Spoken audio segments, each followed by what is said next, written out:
Hello and welcome to the Line Leader section of All About Sugar Industry magazine published by EXLR Media Private Limited. It fills my heart with joy unspeakable to introduce you to Mr. Arun Ganpati Lal, who is chairman of Kranti Agrani Dr. G.D. Bapu Lad Cooperative Sugar Factory Limited, which is situated at Kundal, which is in the taluka of Palus, district Sangli, Maharashtra. Welcome, sir. या कारखान्याचे founder member G.D. लाड हे 1942च्या लढ्यात प्रतिष्ठा इथे स्थापन झाली आणि या 77 गावात इंग्रज काय चालत नाही, न्यायदान सुद्धा ह्यांचं असायचं. ती प्रतिष्ठा स्थापन केली आणि प्रतिष्ठा शासन चालवून त्यांनी यांनी एक तुफान सेना स्थापन केली होती. तुफान सेना इंग्रजांचं पोलीस इथं चालत नव्हतं. तुफान सेनेचे सैनिकच इथं म्हणजे न्यायदानासह सगळं चालवायचे आणि त्या तुफान सेनेचे सरसेनापती G.D. बापू लाड होते. त्यांनी 1947 स्वातंत्र्य मिळालं. त्यानंतर पुढं काय, पुढे ह्या भागात कुठे पाणी नव्हतं, कुठलं बागायत नव्हतं, सगळं ओसाड होतं, नदी लांब होती. मग आता पाणी आल्याशिवाय लोकांचं कल्याण होऊ शकत नाही, नुसतं बोलून चालायचं नाही. देश स्वतंत्र झालाय. आता इंग्रज होते त्यावेळी त्यांच्या ह्यानं देश चालवता, आता आपल्या ह्यानं चालला पाहिजे आणि म्हणून आता इथं पाणी आणलं पाहिजे. पहिल्यांदा त्यांनी पाणी कसं येईल ते बघितलं. इथून नदी जवळजवळ 13-14 किलोमीटर लांब आहे, पण पाणी आणणं भाग होतं. का, पाणी आणल्याशिवाय शेती पिकू शकत नव्हती आणि बागायती शेती आल्याशिवाय लोकांना फायदा होत नाही. अशा अवस्थेत त्यांनी पाणी आणलं. पहिल्यांदा एक स्कीम केली 1967 साली आणि पुन्हा 1992 साली 2 स्कीमा केल्या आणि आपला हा भाग सगळा पाण्याखाली आणला. जवळ 8 गावं पाण्याखाली आणली. आता इथं पहिला ऊस नव्हता, पुन्हा ऊस झाला. आता पुढं काय, इथं गळितासाठी कुठली जवळ शुगर फॅक्टरी नव्हती, पण ऊस गाळला तर पाहिजे आणि बागायत झालं पाहिजे या उद्देशानं क्रांती शुगर फॅक्टरीची कशी ही एस्टॅब्लिश होईल बघितलं. लायसन त्यांनी घेतलं. लायसन घेताना खूप सारा तसा त्रास झाला शासनाकडून आणि झाल्यानंतर सुद्धा आसपासच्या कारखान्यांनी इथं G.D. लाडांची फॅक्टरी उभा होऊ नये एवढी काळजी घेत होते. पण आम्हाला कोर्टाने न्याय दिला. आम्ही कोर्टात गेलो, शासनाकडे गेलो आणि कोर्टाने आम्हाला न्याय दिला आणि आमची फॅक्टरी उभा झाली. 1902-03 सालचा पहिला सीझन आम्ही घेतला. पहिला सीझन घेतला तर सुद्धा लोकांना ऊस चांगला पिकवायचा आणि क्वालिटीचा ऊस पिकवायचा कमी माहिती होतं. या भागातल्या ऊसाची शेती तशी मागासली होती का पारंपरिक पद्धतीने चालणारी होती आणि ह्या भागात एकरी 27-28 टन एकरी उत्पादन मिळत होतं. आता जमीन वाढू शकत नाही. म्हणजे G.D. लाड आणि बापूने असं सांगितले की तुम्ही जमीन वाढू शकत नाही, पण उत्पादन वाढवायला तुम्हाला चान्सेस आहेत. असं ओळखून आम्ही पहिल्यांदा माती परीक्षण, पानं तपासन ही जी लॅबोरेटरी चालू केली आणि त्या लॅबमध्ये सगळं माती तपासून लोकांना काय पाहिजे, त्या जमिनीत अन्नघट्ट कुठं आहे, कुठला पाहिजे ही त्यांनी सांगितलं आणि ऊस उत्पादन वाढण्याच्या नादाला आम्ही लागलो. त्यासाठी एक स्पेशल खातं काढलं, ऊस विकास खातं काढलं तिथं. त्यासाठी आमचे एक जाधव त्यांचा अधिकारी नेमले, त्यांच्या हाती 6 BSR दिले आणि त्यांच्या हाताखाली 42 स्टाफ दिला आणि त्या स्टाफने इतकं काम केलं. प्रत्येकाच्या बांधावर जाऊन त्यांना सल्ला देऊन उत्पादन कसं वाढवावं आणि पाचल कशी ठेवावी, सगळं किती फळ ठेवावी हे सगळं नियोजन केलं आणि ह्याचा असा फायदा झाला की आता आम्हाला 27-28 टन पहिल्यांदा असलेलं उत्पादन आज 40, 45, 46, 47 टनावर गेलेलं आहे. काही काळ 52 टन होतं एकरी उत्पादन. म्हणजे जवळजवळ 1.5 पटीनं आम्ही उत्पादन वाढले. आणि पाणी वाचवा. आता नुसतं शेती पाण्यानं म्हणजे फ्लडनं मोकळं पाणी देऊन पाजणं त्यापेक्षा ठिबकनं पाजणं हे महत्त्वाचं होतं. ठिबकनं उत्पादन वाढवू शकत होतं. असं ओळखून आम्ही ठिबक चालू केलं. प्रत्येकाला ठिबक आम्ही काय अनुदान दिलं, काय सवलत दिल्या आणि अशा पद्धतीनं आम्हाला आमच्या भागात 45% आमच्या शेतीवर ठिबक आम्हाला घेता आलं आणि त्यामुळे आमचा असा परिणाम झाला. आम्हाला खूप लांबून ऊस आणावा लागत होता. पहिल्या 2-3 सीझन आम्हाला म्हणजे नाही म्हटलं तर 30-32-35% फक्त ऊस होता आमच्या भागातला. पण आम्ही जसं ठिबक केलं, उत्पादन वाढलं, ऊस विकास केला आणि अशा पद्धतीनं आम्हाला आज 90-92% ऊस आमच्या भागातला येतोय. म्हणजे जवळचा ऊस येतोय. लांबचा ऊस आणून लांबची वाहतूक सोसून कारखाने चालून अडचणी होते. पण आम्ही आमचा ऊस आमच्या भागातला ऊस उत्पादित केला आणि जवळचा ऊस आणून आम्ही लोकांना, उत्पादकांना जास्तीत जास्त आम्ही पेमेंट वेळेच्या देत असतोय. आज उद्योग चालवणं सोपं नाही. उद्योग चालवणं तसं सोपं राहिलेलं नाही, पण आम्ही काटेकोरपणे नियोजन केलेलं आहे आणि G.D. लाड बापूंनी सांगितलं त्याप्रमाणे त्यांच्या अशा पद्धतीने चालवून आम्ही व्यवस्थितपणा आणलेला आहे आणि प्रत्येक बाबतीत काटेकोरपणे केलेलं आहे. उत्पादन वाढीसाठी ज्या सवलती आवश्यक होत्या शेतकऱ्यांना ऊस उत्पादन देखील दिलेले आहे आणि नवीन बियाणं नवीन जे अत्याधुनिक तंत्रज्ञान येते, टेक्निक येते, ते आम्ही लोकांच्या बांधावर नेऊन पोहोचवलं आणि अशा पद्धतीनं आम्हाला आज आमच्या भागातला 90-92% ऊस उत्पादित झालेला आहे. आणि आज इतक्या अडचणीत सुद्धा आम्ही काटेकोरपणे आम्ही आमचा उद्योग चालवून लोकांना वेळच्या वेळी पैसे देतोय, आमच्या कर्मचाऱ्यांना पेमेंट वेळच्या वेळी देतोय आणि बाकी देणी सुद्धा बँकासह आम्ही वेळच्या वेळी दिलेली आहेत. कुठल्याही बँकेचे एक पैसा आम्ही थकवलेला नाही आणि लांबवलेला नाही, व्याज हप्ते वेळच्या वेळी देत आलेला आहे. अशा पद्धतीने आमच्या या विभागाची आणि आमच्या उद्योगाची आम्ही डेव्हलपमेंट केलेली आहे. सर, आपने आपकी पूरी लाइफ जर्नी जो है एक्चुअली शुगर फैक्ट्री की वो बताई. आपने पूरी जो शुगर की जो लाइफ जर्नी है, शुगर फैक्ट्री कैसे बनी, डॉक्टर GD बापू लाड ने किस तरीके से वो शुगर फैक्ट्री बनाई, उसके पीछे कितना संघर्ष किया उन्होंने, और यहाँ पे पानी लाने के लिए और यहाँ पे ज़मीन को उपजाऊ बनाने के लिए जो सॉइल हेल्थ कार्ड और मिट्टी की उपजाऊपना किस तरीके से और उसको उपजाऊ बनाया जाए और गन्ने की खेती किस तरीके से ज़्यादा की जाए, उसमें भी किस तरीके से ज़्यादा अच्छा गन्ना पैदा किया जा सके पर हेक्टर लैंड, उसकी पूरी व्यवस्था की, पानी की व्यवस्था की, और बड़े व्यापक तौर पे ये काम हुआ सर एक्चुअली. तो डॉक्टर GD बापू लाड के बारे में थोड़ा और बताएंगे सर उनको, क्योंकि ये काम जो है सर एक्चुअली ये बहुत ही संघर्ष का काम होता है, क्योंकि एक सरकारों के साथ लड़ना पड़ता है. तो उनको किन किन संघर्षों का सामना करना पड़ा होगा सर? एक इथं उत्पादन वाढवणं शासकीय यंत्रणेतनं तर सोपं नव्हतं का, सवलती कमीत कमी मिळायच्या, पण उत्पादन वाढवणं आवश्यक होतं. आणि उत्पादन वाढवायचं झालं तर जमिनीची आत्ताची काय अवस्था आहे जमिनीची, म्हणजे जमिनीचं आरोग्य समजलं पाहिजे. आणि ह्या उद्देशानं बापूने आम्हाला केमिकल लॅबोरेटरी काढायला लावली, ती आम्ही काढली आणि प्रत्येकाच्या शेतातली माती तपासून त्या विहिरीचं पाणी तपासूनच आम्ही त्याला पुढचं गायडन्स देतोय, ट्रीटमेंट देतोय आणि अशा पद्धतीने आम्हाला उत्पादन वाढवायला मदत झाली या म्हणजे पाणी माती तपासण्यात सुद्धा. पण एवढे संपत नव्हतं, पण नवीन टेक्निक आणणं आवश्यक होतं. आमच्या जुन्या पद्धती शेती म्हणजे कमी उत्पादन देत होती, त्यांच्या सगळ्या जवळजवळ होत्या, अशा पद्धतीनं त्यातनं उत्पादन कमी निघायचं. प्लॅन्ट संख्या खूप असायची पण त्याचं म्हणजे टनेज मिळायचं नाही, वजन मिळायचं नाही. अशा उद्देशानं 4.5 फूट 5.5 फुटाची शेती सगळी सोडायची, दोन्ही ओळीमध्ये अंतर हे आम्ही चालू केलं, ठिबक चालू केलं आणि अशा पद्धतीनं आमचे उत्पादन आम्हाला आवश्यक तेवढं वाढवत आलं. आज हा उद्योग होत असताना सुद्धा GD लाडांना खूप असा संघर्ष द्यावा लागला का, तर हे कमीच होते आणि त्यांचा उद्योग चालून द्यायचा नाही अशा उद्देशाने आसपासची सगळेजण कामाला लागली होती. पण आम्ही तो संघर्ष तडील नेला, कोर्टात गेलो, कायद्यानं आम्हाला न्याय दिला आणि हा उद्योग उभा केला. पण इतक्या कष्टातनं इतक्या अडचणीत उभा केलेला उद्योग चांगलाच चालला पाहिजे. त्यांना कोणाला म्हणजे कोणाचे त्याला म्हणजे बट्टा लागता कामा नये आणि कोणाचं नाव ठेवून घेता कामा नये अशा उद्देशानं आम्ही हा उद्योग चालवत आणलेला आहे. प्रत्येक गोष्टीत काटेकोरपणे पालन केलं आणि हा उद्योगाचं म्हणजे एकूण उत्पादनही वाढवलं आणि टनेही वाढवलं आणि बँकाची देणीसुद्धा आम्हाला वेळच्या वेळी देता आली आणि अशा पद्धतीने आम्ही आज तागात ह्या उद्योगात आहे. नवीन जे व्यवसायाची आम्ही मदत घेतलेली आहे, नवीन जे टेक्निक येते ते आम्ही घेतलेलं आहे आणि लोकांच्या बांधावर पोहोचवलेलं आहे. आणि अशा पद्धतीनं ज्या नवीन अत्याधुनिक टेक्निकच्या मशिनरी येत आहेत ती सुद्धा आम्ही येत नाही, म्हणजे जुन्याच आम्ही घेऊन बसलो नाही. नवीन येईल ते नवीन जुन्या काढल्या आणि नवीन मशिनरी बसवल्या, तर मग आम्हाला आता इफिशियन्सी सुद्धा आमच्या उद्योगाची चांगल्या पद्धतीने मिळत असते आणि उत्पादन आम्ही आत्ताच्या अडचणीच्या कालखंडात सुद्धा काढून लोकांना वेळच्या वेळी पैसे नोकर पेमेंट देऊ शकतोय, देत आलेलं आहे. बँकाच देणी वेळच्या वेळी देत आलेलं आहे. और काफी व्यापक तरीके से सर एक्चुअली ग्रामीण लोगों को रोजगार मिला है. एक होता है परोक्ष रोजगार जो सीधे फैक्ट्री में लोग वर्कर्स काम करते हैं, दूसरा होता है अपरोक्ष रोजगार जो फैक्ट्री की वजह से वर्कर्स की वजह से दूसरा बहुत सारे लोगों को रोजगार मिला है.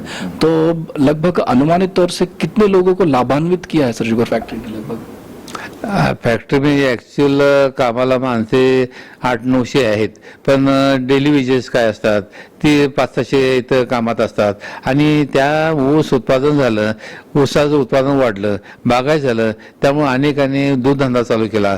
दूधधंदा इतका महत्त्वाचा आहे खेडोपाडी, पण त्यात वैरण कमी होती त्यामुळे चालत नव्हता. आता ऊस वाढले, बाकी पिकं वाढली, त्यामुळं दूधधंदा सुद्धा चांगला गतिमान झालेला आहे आणि दूधधंद्यातनं लोकांना वेळच्या वेळी 10 दिवसाला पेमेंट मिळत असते. आणखी बाकीचे शेळी पालन किंवा गाई म्हशी पालन ही सुद्धा लोकांनी उद्योग चालू केलेत आणि शेतकऱ्यांच्या मुलांना आता 21व्या शतकात टेक्निकल ज्ञान, टेक्निकल पदव्या न मिळाल्यामुळं त्या पदव्या त्यांना मिळू शकल्या नाहीत. का त्या पालकाची त्या पदव्या देण्याची कुवत नव्हती मुलांना शिकवण्याची. पण मुलं सुद्धा तशी गप बसलेली नाहीत. त्यांनी आपल्या शेतात नवीन नवीन उद्योग केले, नवीन नवीन टेक्निक आणलं आणि प्रयोगानं आपलं उत्पादन सुद्धा वाढलेलं आहे, वाढवलं आहे. आज शेती प्रयोग उद्योग तो आज वाढवा लागलेला आहे. का आज म्हणजे जमिनी वाढू शकल्या नाहीत, पण लोकसंख्या वाढलेली आहे, शेतीचा बोजा जास्त झालेला आहे आणि शेतीला हा बोजा पेलन झाला आहे. म्हणून छोटे छोटे उद्योग धंदे काढायच्या नादाला लागलेले आहे. फक्त शासकीय त्यांना थोडं आणखी काय मदत मिळाली तर तो उद्योग आणखी वाढू शकेल आणि आपल्या पायावर म्हणजे उभा राहू शकेल. कोणाच्या मागं लागून नोकरी द्या म्हणून ह्यांजी करता बसणार नाही अशी आमची भावना आहे. अशा पद्धतीने आम्ही त्याला पाहिजे ती मदत देतोय, पण आमच्या मदतीवर सुद्धा आम्ही कमी पडतोय. शासनात सुद्धा ह्या पद्धतीने जावं आणि हा शेती, हा शेतकरी, हा पिढ्यानपिढ्या शेती असलेला म्हणजे पारंपरिक आणि अडचणीत शेती म्हणजे निसर्गावर शेतीवर अवलंबून असलेला घटक आहे आणि त्याला योग्य मोबदला मिळत नाही. का झालं नुकसान म्हणजे नुकसान होतंय, पाऊस का कमी पडला नुकसान, जास्त झाला नुकसान, अशा अवस्थेत शेतीला तोंड देऊन तो आपली शेती पिकवत असते. पण त्यांची मुलं आज मोठी झालीत, त्या मुलांना शेती प्रयोग उद्योग काही ना काही निघाले पाहिजेत, काढले पाहिजेत आणि त्याला महत्त्वाची म्हणजे बाजारपेठ उत्पादन जे होतंय त्याला बाजारपेठ मिळणं महत्त्वाचं आहे आणि ते वैयक्तिक त्याचं काम नाही, शासनाचं काम आहे. शासनासुद्धा देशांतर्गत आणि परदेश सुद्धा बाजारपेठ उपलब्ध करून दिली तर ह्याच्यापेक्षा आणखी तो अन्नधान्य वाढू शकतोय, साखर वाढू शकतोय, केळी वाढू शकतोय, द्राक्ष वाढू शकतोय, पाहिजे ती उत्पादनं वाढवू शकतोय. पण आज योग्य अशी बाजारपेठ नाही, दरदाम योग्य असं नाही, त्यामुळे थोडं त्याला तो म्हणजे खचलेला आहे. ह्या खचण्यातनं त्याला जे उत्साह वाटावा अशा पद्धतीने त्याचं ही गोष्टी सोडवल्या. त्याने पिकवलेल्या मालाला दरदाम मिळाला तर तो इथून पुढं अगदी कोणाच्या न लागता स्वतःचं शेती आणि शेतीपूर्वक उद्योग काढू शकेल अशी आमची भावना आहे आणि आम्ही त्या पद्धतीने त्यांच्या मदतीला आहे, त्यांच्या कामात आहे. पण आम्ही कमी पडतोय. शासनानं आणि मोठमोठ्या संस्थांसुद्धा इकडे लक्ष देऊन देशाचं ह्या उद्योगाला कसं कामकाज मिळेल आणि त्यानं उत्पादित केलेलं म्हणजे मालाला योग्य दरदाम मिळेल, बाजारपेठ मिळेल ही बघणं शासनाचं काम आहे, बघावं. सर एक्चुअली हम आपके बारे में थोड़ी जानने की जिज्ञासा थी कि आपका जन्म कहाँ हुआ, आपके माता पिता का क्या नाम है और आपका स्कूल का कॉलेज का एजुकेशन कैसे हुआ, कहाँ से हुआ सर? मी 1927 साली माझा जन्म झाला. म्हणजे स्वातंत्र्य मिळालं आणि माझा जन्म लगेच झाला. माझं जे जन्म झाला येलूर ह्या वाळवा तालुक्यातल्या छोट्याच्या खेडेगावात जन्म झाला. पण माझं प्राथमिक शाळेचं शिक्षण कुंडलच्या प्राथमिक झेडपी शाळेतच झालं. हायस्कूलमध्ये माझं कुंडलच्या हायस्कूलमध्येच म्हणजे माध्यमिक शाळेत झालं आणि त्यावेळी उच्च माध्यमिक नव्हतं आणि उच्च शिक्षण किंवा कॉलेज शिक्षण मी आधी माझ्या वडिलांची इच्छा होती, बापूंची इच्छा होती मी इंजिनिअर व्हावं. पण त्यावेळी इंजिनिअरिंगची कॉलेज कमी होती. सांगली आणि कराड सोडलं कॉलेज नव्हतं. 90-95% शिवाय ॲडमिशन मिळत नव्हतं. मग साधा BSc होण्यापेक्षा मी BSc ॲग्रीला ॲडमिशन घेतलं. BSc ॲग्री झालो आणि आता मी शेतीची पदवी घेतलेली आहे. बापूंची माझ्या वडिलांची अशी इच्छा होती तू शेतीची पदवी घेतलेली आहे. आज शेती मागासलेली आपल्या देशातली आहे. देश नुकताच स्वातंत्र्य झालेला आहे. अशा अवस्थेत शेतीची सेवा केली पाहिजे आणि शेती जे नवीन नवीन अत्याधुनिक टेक्निक आहे ते आणून लोकांच्या तुझ्या बांधावर आणलं पाहिजे आणि लोकांच्यापाशी पोहोचलं पाहिजे. ही तुमचं आज म्हणजे शेती पदवी या नात्यानं कर्तव्य आहे असं समजून मी माझ्या शेती बघायला लागलो. पहिल्यांदा शेती म्हणजे बागायत नव्हती. जशी बागायत शेती होत गेली तशी आम्ही पुढं निघालो आणि आमची अशा पद्धतीने शेती पिकवत गेलो. आज आम्ही चांगल्या पद्धतीने शेती पिकवतोय, ऊस उत्पादन चांगलं काढतोय, बाकीची उत्पादन अन्नधान्य सुद्धा चांगलं काढतोय. राजकीय थोडं बापू डाव्या चळवळीचे म्हणजे कम्युनिस्टातनं पहिल्यांदा त्यांचं खूप तसं चाललं चालत होतं, म्हणजे आंदोलन असायची आणि त्या आंदोलनाच्या मार्गातून लोकांच्या शेतीचे, उद्योगाचे, सामान्याचे प्रश्न सोडवायचे. पण पुढं त्याही चळवळी कमी होत गेल्या का देश मोठा होत गेला आणि देशाच्या म्हणजे एकूणच लोकसंख्या जशी वाढेल तशा एकूण त्यांच्या गरजा वाढत गेल्या. पण ह्या गरजा आंदोलन किंवा ह्या मार्गाने सुटणं अवघड व्हायला लागलं. पण बापूंनी त्यांचे चळवळी सोडल्या नाहीत. आम्ही सुद्धा, मला कळतंय असं किंवा मला कॉलेजचं जीवन संपल्यापासून मी बापूंच्या जे कामकाज होतं, त्यांचं आयुष्यभर जे ते जपलं होतं ते पुढे नेण्यासाठी त्यांच्या प्रत्येक कामात होतो. बापू गेल्यानंतर सुद्धा ते त्यांचं म्हणजे शेतीच्या प्रश्नासाठी, वीज दरदाम किंवा पाण्याचा दरदाम किंवा लोकांच्या छोट्या मोठ्या लोकांच्या जे कामं आहेत, गाव पातळीची कामं आहेत, अशा कामातच आम्ही आज तागायत आहेत. अशा कामातून आम्ही लोकांचे प्रश्न कसे सुटतील आणि लोकांना कशी मदत होईल ही बापूंचंच काम पुढे नेता आलेलं आहे. आणि अशा पद्धतीनं आम्हाला चांगल्या पद्धतीनं थोडं म्हणजे यश येत जाते, येत निघालेलं आहे. बापूंनी म्हणजे ज्या पद्धतीनं लढे दिले लोकांसाठी, शेतकऱ्यासाठी, म्हणजे त्यांची एक भावना होती, देश स्वतंत्र झाला, देशाला स्वातंत्र्य मिळालं, पण माझा सामान्य माणूस त्याला त्याच्या मालाला, त्याला अन्नधान्याला योग्य दरदाम मिळाल्याशिवाय, त्या मुलाला योग्य शिक्षण मिळाल्याशिवाय, उद्योगधंद्याला योग्य असं बाजारपेठ मिळाल्याशिवाय माझं काम संपत नाही. सत्ता हे माझं ध्येय नव्हतं. देश स्वातंत्र्य करणं आणि माझ्या लोकांना काम देणं, त्यांचा सुखी समाधान ठेवणं एवढंच काम आमचं होतं. त्यासाठी आयुष्याच्या शेवटपर्यंत ते लढत राहिले. 89 वर्षे गेले, पण त्यांचं काम तसं आम्ही पुढं चालू ठेवलेलं आहे. त्यांची ताकद मोठी होती, त्यांची शक्ती मोठी होती, पण आम्ही सुद्धा त्यांच्या पावलावर पाऊल ठेवून आम्ही आमच्या पद्धतीनं त्यांना जी ध्येय धोरणं होती, त्यांची जी एकूण कामकाजाविषयी पद्धत होती, कामकाजाची पद्धत आम्ही तशीच पुढे चालवून ठेवलेली आहे, नेत असतोय. त्यांच्या इतकं नसलं तर आम्हाला तसं खूपसं यश मिळत गेलेलं आहे, मिळतंय. आणि आम्ही त्यांनी जे घालून दिलेले आम्हाला पायवाट आहे, त्या पायवाट सोडून आम्ही कुठं जाऊ शकलो नाही, जायचं काही कामच नाही. अशा पद्धतीनं आम्ही आमचा म्हणजे शेतकरी, आमचा समाज अशा पद्धतीनं कसा पुढं नेता येईल असं बघत आलेलं आहे. आणि आज काय तेच केलंय, इथून पुढं तेच बघण्याची इच्छा आहे. सर, जो डॉक्टर जी डी बापूलाट थे, उनके उत्तराधिकारी हैं सर एक्चुअली आप, तो आपके ऊपर एक बहुत बड़ी रिस्पॉन्सिबिलिटी है सर, क्योंकि जो डॉक्टर जी डी बापूलाट साहब थे, उनसे गरीब लोग बहुत जुड़े हुए थे. समाज के सारे तबके जो हैं उनको अपना मसीहा मानते थे. उनकी छोटी बड़ी घर की परेशानी, बाहर की कोई समस्या हो, वो उनके साथ एक जैसे किसी माता के साथ या किसी पिता के साथ हम शेयर करते हैं, वैसे सब लोग, समाज के सारे वर्ग के लोग डॉक्टर जी डी बापूलाट के साथ अपनी अपनी समस्याओं का समाधान करवाते थे. और काफ़ी सारी संख्या में लोग उनके साथ जुड़े थे सर एक्चुअली. तो उसकी वजह से सर एक्चुअली क्योंकि आप उनके उत्तराधिकारी हैं, आपको ऐसा ही लगता है सर एक्चुअली कि काफ़ी बड़ा कार्य है सर, क्योंकि शायद आप आपकी फैमिली को यानी कि अपने घर वालों को समय नहीं दे पाते होंगे समाज सेवा की वजह से.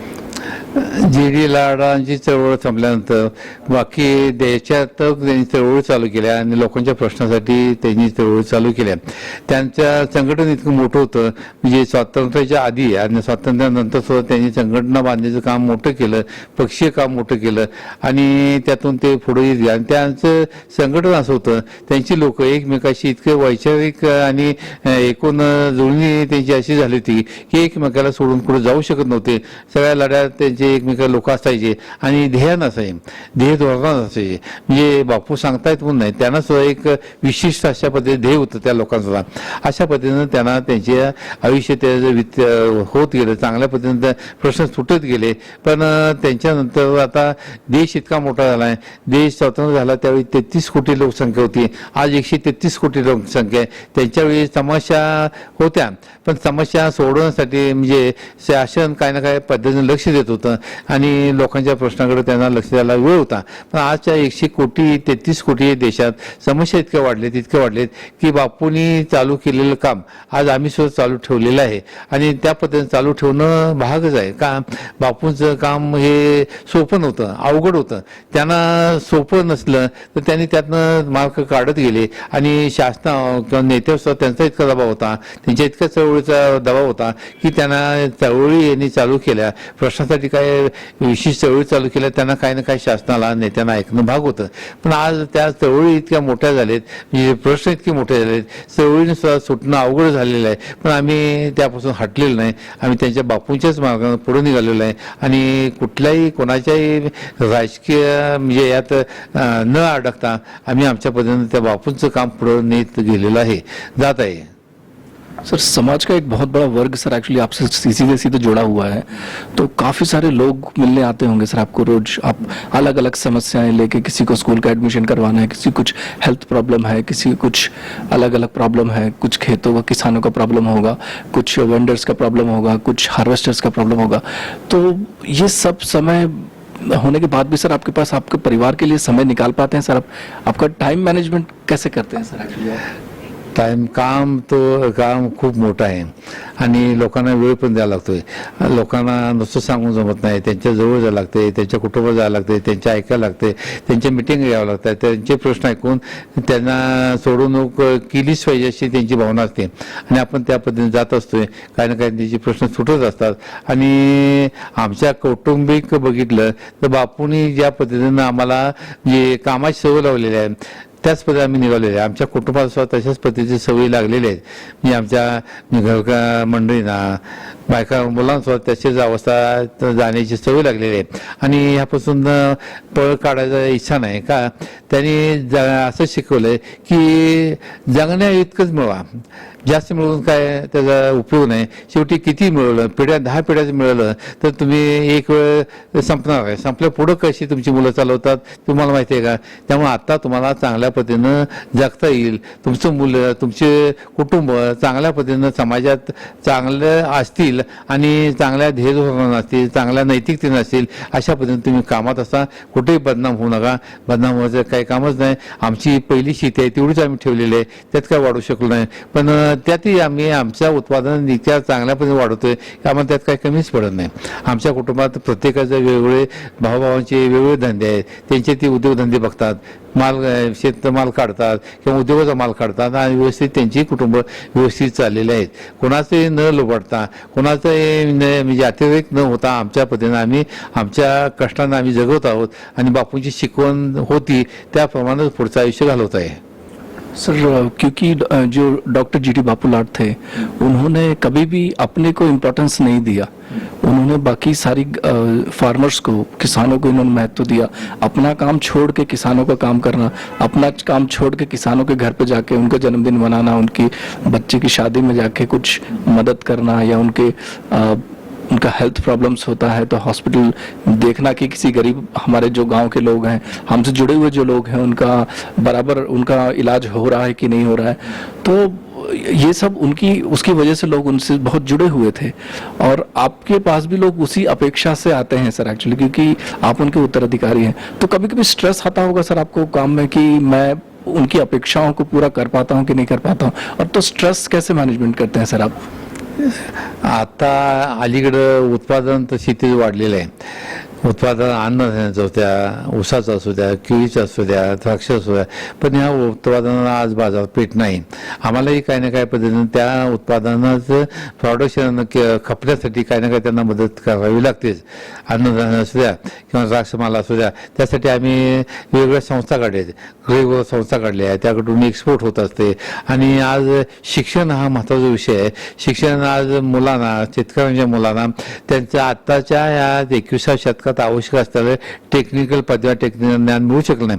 पण आज कॉम्पिटिशन आलेलं आहे, इतकं कॉम्पिटिशन आलेलं आहे, आमची मुलं जायची कुठं, टिकायची कुठं. म्हणून आम्ही आमच्या शाळा, प्राथमिक शाळा, हायस्कूल, कॉलेज चांगल्या पद्धतीने चालवतोय आणि त्यांचा टेक्निकल म्हणजे कॉम्पिटिशनच्या युगात कॉम्पिटिशन म्हणजे आमची मुलं टिकली पाहिजेत. आज कुठली अकॅडमी काढायची म्हणले, चालवायची म्हणले, मुलांना जायचं म्हटलं 1,00,000 1,50,000 तिथं 2,00,000 फी द्यावं लागते. पण या आमच्या शेतकऱ्यांची मुलं, छोट्या छोट्या उद्योगवाल्यांची मुलं तिथे इतकी मोठी फी देऊ शकत नाही.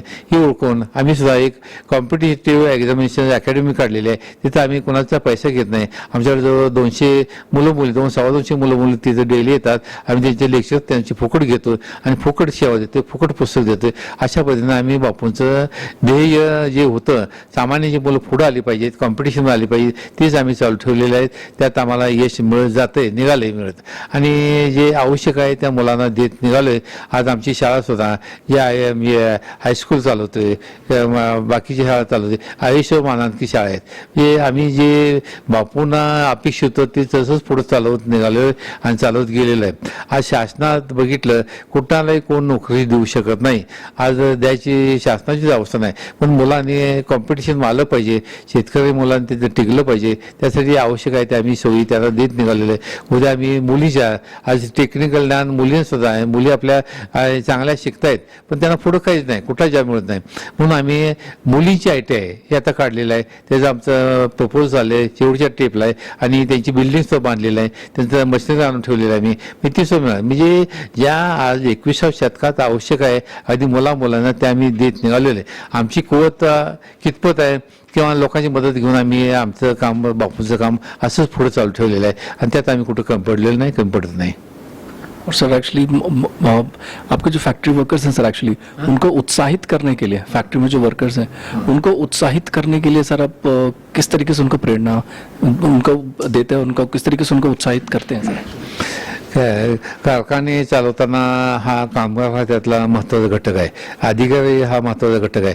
पण कामगारांना सुद्धा त्यांच्या ज्या अपेक्षा आहेत त्यांना काय, शेवटी हे कमीत कमी जमीन, कमीत कमी मालमत्ता आणि हातावरची पोट असलेली माणसं त्यांना वेळच्यावेळी मिळालं पाहिजे, पेमेंट मिळालं पाहिजे, आणि योग्य त्यांना पेमेंट मिळालं आणि वेळच्यावेळी त्यांच्या अडचणी निघत गेल्या, आपण त्यांना चांगली वागणूक देत गेलो तर ते उत्साहानं कामाला लागतात.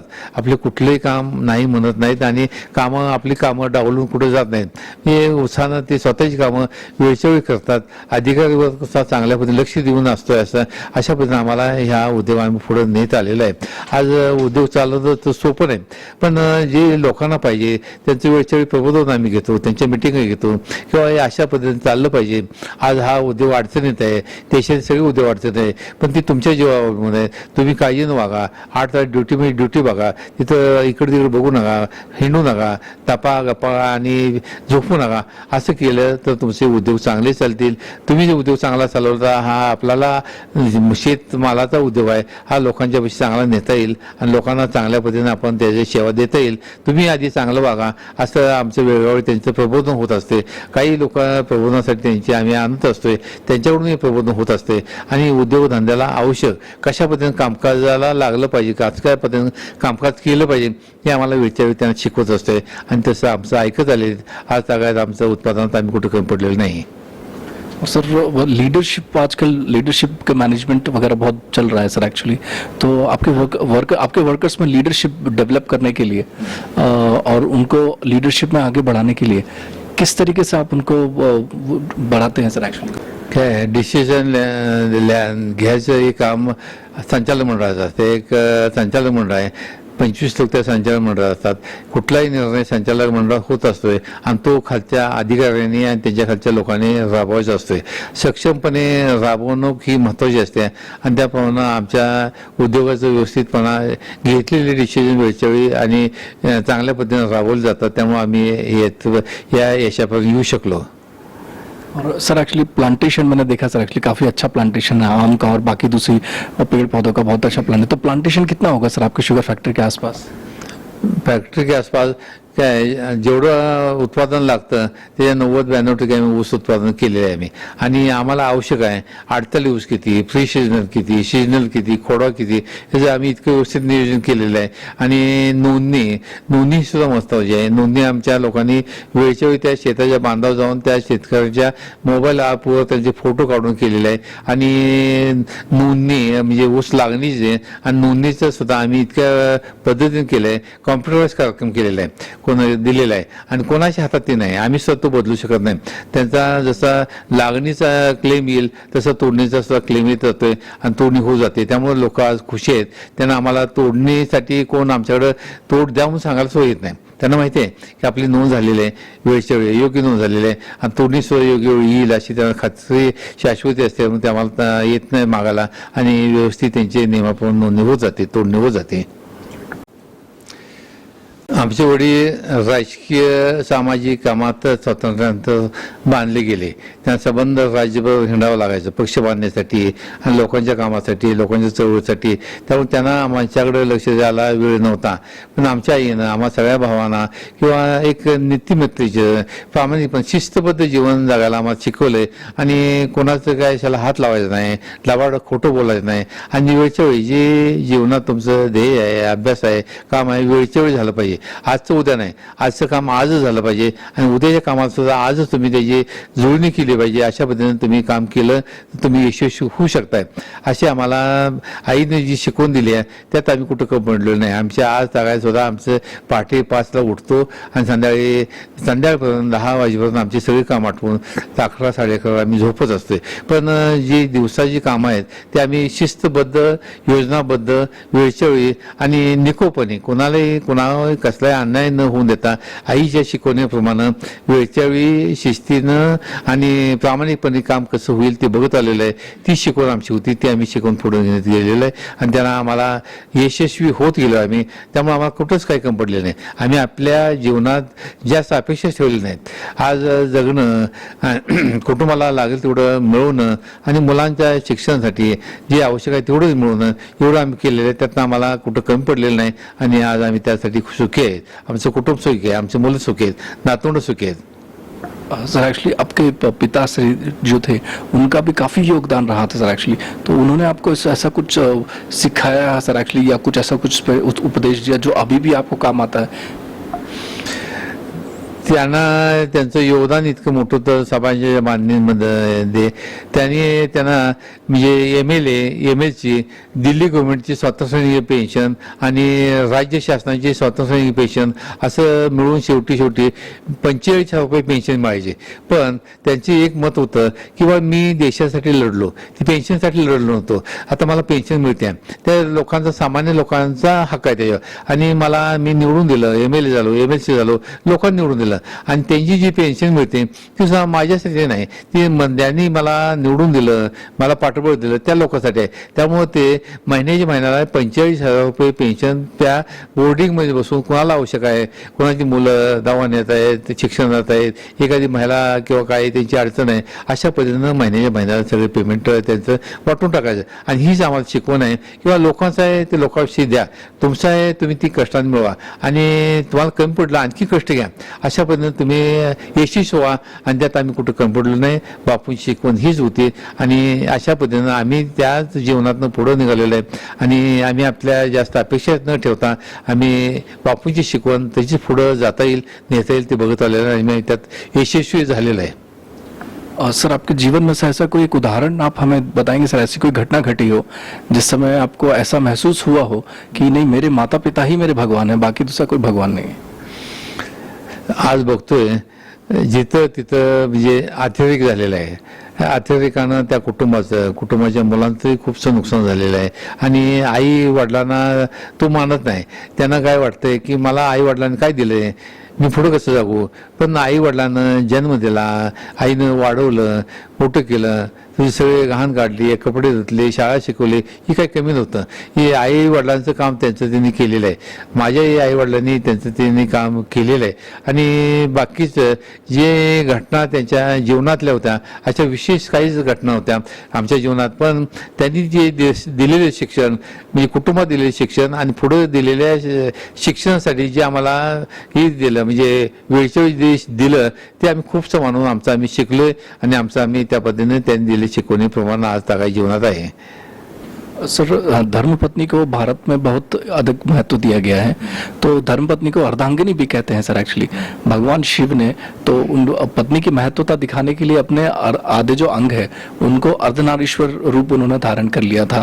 तो आपकी पत्नी का क्या योगदान है सर एक्चुअली आपके जीवन में, आप उनको धन्यवाद देना चाहेंगे? आमच्या कुटुंबाच्या जीवनात आमच्या महिलांना आमच्यापेक्षाही जास्त महत्त्व येत गेलं आहे. का आमची आजी, आमचे आजोबा आधीच म्हणजे बापूंचे वडील आधीच गेले होते, बापू लहान असताना गेले होते. पण आमची आजी आडाणी होती, सामान्य होती. ते सुद्धा ते कोणाला चहा पाणी दिल्याशिवाय आणि जेवण जेवल्याशिवाय कधी मागं पाठवून देत नव्हती. हा म्हणजे सामाजिक धर्म ती पाळत आली होती.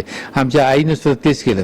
आईनं म्हणजे हे आहे आपलं आहे ते लोकांच्यासाठी आहे. जे बापूंचं जीवन आहे ते लोकांसाठी आहे, मग आपलं जे आहे ते सुद्धा लोकांसाठी आहे. आणि आपल्याकडे येणारा माणूस खाल्ला पाहिजे, जेवला पाहिजे, समाधानानं मागत गेला पाहिजे. त्या आई सुद्धा तशाच पण वागत गेली. आता आमची पत्नी सुद्धा ती नाही म्हटलं तर बीकॉम आहे, बीकॉम असून सुद्धा आज 67 वर्ष असून सुद्धा ते आई म्हणजे आमची आजी, आजोबा, आजी आणि आईनं जे प्रघात घालून दिलं आहे कुटुंब चालवण्यासाठी, सामान्याच्या एकूण त्यांना वागणूक देण्याविषयी त्यात कुठं कमी पडलेलं नाही आणि कमी पडायचं काही कामच नाही. ते ग्रॅज्युएट असून सुद्धा त्यांनी, मी ग्रॅज्युएट आहे की नाही बघितलं नाही, पण जे कुटुंबाचं जे एकूण चालत आलेलं ध्येय धोरण आहे, कुटुंबाची जी पद्धत आहे चालत आलेली ती तशी त्यांनी पुढे ठेवलेली आहे आणि आज तागायत चालवत आलेली आहे. सर एक्चुअली आप स्कूल में जब थे तो आपको जो फेवरेट स्कूल टीचर हैं, उन favourite school teacher sir actually ऐसा कोई टीचर होगा जो आपके बहुत फेवरेट होंगे सर एक्चुअली, उनका नाम बताएंगे सर? आम्ही प्राथमिक शाळेत आणि स्कूलमध्ये हायस्कूलमध्ये होतो त्यावेळी शिक्षणात सुद्धा खूपसा ध्येयवाद असायचा. शिक्षण आम्हाला चांगलं शिकवणं हा प्राथमिक शाळेच्या शिक्षकांना त्यात धन्यता वाटायची आणि म्हणजे माध्यमिक शाळेत सुद्धा तेच वाटायचे की मुलं चांगली शिकली पाहिजेत आणि उद्या कॉम्पिटिशन जगात टिकली पाहिजेत आणि आपली मुलं जास्तीत जास्त फर्स्ट क्लासमध्ये आलीच पाहिजेत अशा शिक्षकांची भावना असायची. त्या पद्धतीने आम्हाला ते शिकवत गेले आणि शिकवत कुठंच कमी पडले नाही. आता कोणाचं नाव घेण्यापेक्षा टीमच्या टीम आमच्या शिकवणाला आम्हाला असायची, त्यामुळे एकाचं नाव घेण्यापेक्षा सगळ्यांनीच आम्हाला प्राथमिक शाळेचं शिक्षण सुद्धा चांगल्या पण दिलं आहे, माध्यमिक शाळेत शिक्षण चांगलं दिलेलं आहे आणि कॉलेजसुद्धा शिक्षण त्याच्याचप्रमाणे आम्ही घेत आलेलं आहे. मी 1972 साली BSc झालो. त्याच्या आधी शिक्षणाची अवस्था चांगली होती, शैक्षणिक अवस्था चांगली होती, शिक्षण चांगलं होतं आणि मुलंही चांगल्या पण शिकत होती. पुन्हा काय झालं आपण बघतोय, पण त्यावेळी मी शिकत होतो म्हणजे प्राथमिक शाळा, माध्यमिक शाळा, कॉलेज, त्यावेळी जीवनचा शिक्षण चांगलं होतं, शिक्षक चांगले होते. कोणाचं एकाचं नाव घेण्यापेक्षा सगळ्यांचं नाव घ्यावं लागेल आपण आणि सगळ्यांनी आम्हाला चांगल्या शिक्षा दिली, शिकवण दिलेली आहे. आपका जो नॉलेज है सर एक्चुअली ज्ञान, वो बढ़ाने के लिए सर आप किस तरीके से आपका ज्ञान बढ़ाते हैं सर एक्चुअली? एकूण आता आम्ही आहे सामाजिक जीवनात कॉपरेटिव्ह चळवळीत आहे, यातनं ज्ञान आणि ज्ञान वाढवण्यासाठी आम्हाला वेळ कमीच मिळते. पण आम्ही काही TVच्या बातम्या वाचत असते, काही पेपरमध्ये, काही पुस्तकं, काही मोठमोठे जे लेख वाचून आम्हाला जे आवश्यक आहे ते आम्ही घेत असतोय आणि ते लोकांशी पोचवत असतोय. आणि आजच्या घटकेला हे ज्ञान मिळून सोपं नाही, त्याला वेळ द्यावा लागतो. आणि प्रबोधनाची जे चळवळ आहे, आज प्रबोधन खूपसं कमी झालेलं आहे, पण जे आहे ते आम्ही आणत असते. बापूंची JD बापूंची ज्यावेळी पुण्यतिथी असते त्यावेळी आम्ही सलग त्यांच्या जे व्याख्यान घेतो लोकांच्या प्रबोधनासाठी आणि त्यांच्या जन्मदिनाचा सुद्धा एक मोठा कार्यक्रम घेतो आणि त्यांच्या नावानं कोणाचं चांगल्या व्यक्तीला पारितोषिक देत असतोय. ती सुद्धा प्रबोधनाची चळवळ आम्ही पुढे नेतोय आणि आज समाजाची जे आवश्यक आहे ते आम्ही देत आलोय. प्रबोधन होत नाही, समाज आज एकलकोडा झालेला आहे, कोण कोणाशी बोलत नाही आणि TV माध्यमाने, प्रसिद्ध माध्यमाने, मोबाईलनं इतकं मोठं नुकसान केलंय की म्हणजे स्वतःविषयी कोण बोलत नाही, म्हणजे संवाद नाही, संवाद संपलेला आहे. कुटुंबात सुद्धा संवाद संपलेला आहे, मुलामुलात संपलेला आहे, आई वडिलांचा मुलांचा संवाद संपलेला आहे. अशा पद्धतीचं मोठं नुकसान होत आलेलं आहे. पण त्यातून सुद्धा आम्ही सांगत असतोय मुलांना किंवा जाताना तुम्ही गाडीवर जाताय, मोबाईल बघू नका, मोबाईलनं हे गाडी थांबवा, मगच मोबाईलनं बोला आणि मग गाडी पुढे न्या. काय ऐकतायत काय ऐकत नाहीत. पुन्हा लहान मुलांचं मी जिथं जाईल तिथं लहान मुलांना सांगतो, बाबा त्या मुलांच्या आई वडिलांना सांगतो किंवा तुम्ही आज तुम्हाला म्हणजे बघायला काय नाही, तुम्ही TV बघताय, पण मूल तुमचं मुलगा असतो मुलगी असते खाली लिहितंय आणि तुम्ही पुढे TV बघताय, ती मूल खाली लिहित TV बघत असते, पण त्याला ध्यान देत नाही, त्याचा अभ्यास होत नाही. तेव्हा त्या मुलांचा अभ्यास असेल त्यावेळी TV काही बघू नका आणि त्यांना मोबाईल कमीत कमी खेळायला लावा. आई वडिलांनी चांगल्या वळणं लावली तर मुलं पुढं शिक्षकांचं चांगलं ऐकतात आणि पुढचं ज्यांचं जीवन सुसह्य होतं. तेव्हा तुम्हाला आधी चांगली वळणं लावून घ्या, आई वडिलांनी चांगले वळणं, त्या मुलांना शिस्तबद्ध जीवन जगायला शिका. अशा पद्धतीने तुम्ही तुमच्या ताब्यात असतील त्यावेळी मुलं घडवा आणि पुन्हा शिक्षकांच्या ताब्यात घ्या. म्हणजे तुम्ही घडवलेली मुलं, चांगली वळणं लावलेली मुलं शिक्षकांची त्याच पद्धतीनं वळणं घेतील पुढे शिकतील. अशी आमची त्यांच्याकडे प्रबोधनाची चळवळ आम्ही चालू ठेवलेली आहे. सर हमारे जो युवा इंजीनियर्स हैं जो शुगर फैक्ट्री में काम करते हैं या किसी भी प्रोसेस इंडस्ट्री में काम करते हैं और जो युवा इंजीनियर्स जो कॉलेज में पढ़ रहे हैं सर एक्चुअली उनके लिए आपका क्या संदेश होगा सर?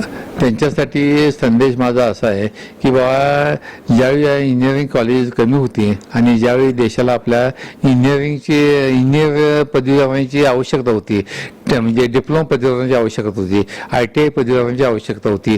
त्यावेळी वसंतदादाच्या शासनाने त्यावेळी खूपशी इंजिनिअरिंग कॉलेज काढली, डिप्लोमा कॉलेज काढली, ITI कॉलेज काढली. पण पुढे ज्या पद्धतीनं मुलं शिकत गेली, इंजिनियर हा महत्त्वाचा घटक होता. इंजिनियर ही चांगली पदवी होती. मुलांच्या आईवडिलांना वाटायचं, समाजानं वाटायचं आमच्या मुलानं, आमच्या कुटुंबाच्या व्यक्तीनं ही पदवी घेतली पाहिजे. त्यामुळे त्यांनी स्वतःकडे न बघता कुटुंबात जी येईल त्या मुलाच्या शिक्षण घालून खाजगी फी देऊन सुद्धा त्या मुलाला BE केलं, ME केलं, डिप्लोमा केलं. पण ज्या पद्धतीनं इंजिनिअरिंगचे डिप्लोमाचे ही म्हणजे कॉलेज आणि पदवी उत्पादित झाले त्या पद्धतीने त्यांना जॉब मिळू शकत नव्हते. का टेक्निकल म्हणजे औद्योगिक वाढ आपल्या तशा पद्धतीने झाली नाही. मुलं शिकली, BE झाली, ME झाली, डिप्लोमा झाली, पण त्यांना काम मिळू शकलं नाही. आज इतकी वाईट अवस्था आहे. हे अति कष्टानं, अति पैसे घालून शिकवण्यानं आई वडिलांनी त्या मुलाच्या पालकांनी आपलं जे पिढ्याचं जीवन बदलावं. त्यामुळं त्या मुलाला पाहिजे दिलं, पुस्तक दिलं, गाडी दिली, लॅपटॉप दिला, कॉम्प्युटर दिलं, सगळं दिलं. पण त्या मुला शिकलाय, BE झालाय, ME झालाय, डिप्लोमा झालाय, पण त्याला उद्योग उधारणार नाही, जॉब नाही. आणि त्यात असे एक येऊन गेलं की बाबा कॉलेज निघाली पण त्याला योग्य असा टीचर म्हणजे मिळालं नाही, टेक्निकल ज्ञान मिळालं नाही आणि प्रॅक्टिकल मिळालं नाही. कॉलेजचा तो मुलगा पुस्तकी ज्ञानानं BE झाला पण त्याचे हात कधीच काळे झाले नाही. त्यामुळे त्याला टेक्निकल म्हणजे प्रॅक्टिकल असं कधी मिळालं नाही. त्यामुळे कंपन्या म्हणतात ह्याला काहीच येत नाही, म्हणजे 8 आणि 10 हजार रुपये त्यात राबवून घेत आहेत आणि त्या मुलांचं हालच हाल झालेले. आज ही सगळी अवस्था बघून उद्योगधंद्याला कुठे त्याला सामावून घेतलं जात नाही, जॉब मिळत नाही. आज इंजिनिअरिंग कॉलेज, डिप्लोमा कॉलेज ओस पडायला आहेत, निम्म्या सुद्धा जागा होत नाहीत, घेतल्या जात नाही. ज्या पद्धतीने शैक्षणिक वाढ झाली औद्योगिकरणाची, इंजिनिअरिंगची, त्या पद्धतीनं औद्योगिक वाढ झाली नाही. त्यामुळे ह्या मुलांचं इतकं मोठं नुकसान झालेलं आहे, समाजाचं नुकसान झालेलं आहे. आणि आमचे मुलं आज शिकली पण त्यांना कुठं जॉब नाही. म्हणजे औद्योगिक वाढ करणं शासनाचं काम होतं. शासनानं त्यांना साई देऊन आणि केलेले उत्पादन कुठं न खपवणं, त्याचा बाजारपेठ मिळवून देणं शासनाचं काम होतं. पण ते आज सगळ्या न झाल्यामुळं हे आपल्या देशातल्या उच्च आणि टेक्निकल शिक्षणाची अशी अवस्था झालेली आहे. सर मैं बहुत गौरवान्वित महसूस कर रहा हूँ सर एक्चुअली, क्योंकि डॉक्टर GD बापूलाट जो थे वो एक स्वतंत्रता सेनानी थे. उन्होंने भारत की स्वतंत्रता के लिए संघर्ष किया. उसके बाद स्वतंत्रता मिलने के बाद भी उनको जो स्वतंत्रता पेंशन मिलती थी वो भी अपने लिए उन्होंने खर्च ना करते हुए गरीबों के, उनको गरीबी उन्मूलन कार्यक्रम में या जो भी जैसे जैसे आसपास के गरीब लोगों को आवश्यकता थी उस तरीके से उन्होंने वो पैसा वहाँ पे लगाया. पूरा जीवन उन्होंने गरीबी से लोगों को ऊपर उठाने में एक्चुअली उन्होंने पूरा जीवन लगा दिया.